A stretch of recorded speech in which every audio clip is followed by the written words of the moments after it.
Hi, this is former Navy SEAL Cade Courtley with your 4Patriots Survival Minute. Today, we are going to discuss calculating your food and water consumption in two scenarios of what would be considered a survival situation. For the first scenario, you are in kind of the worst case scenario, okay? You're by yourself in the desert, you're abandoned at sea, and these are sort of what the minimums need to be. You basically are gonna need 1 quart a day to survive for up to a month. If you go beyond a month, you're gonna need 2 quarts a day.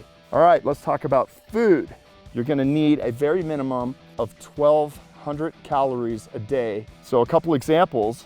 My favorite right here are the survival bars by 4Patriots. Each cube is 400 calories. So if you eat that top row, you're gonna be fine.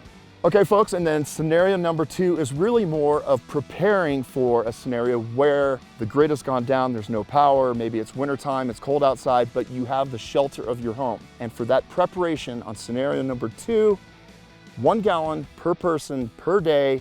Half of that water is for drinking, the other half is used for cooking and sanitation. The second thing you want to prepare for is 2,000 calories per person per day.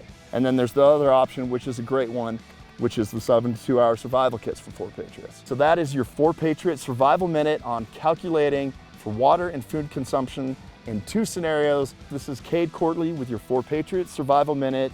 Be a survivor, not a statistic. That's your latest 4Patriots Survival Minute. Now be sure to subscribe to this channel so you can see my latest survival minutes every time they're ready.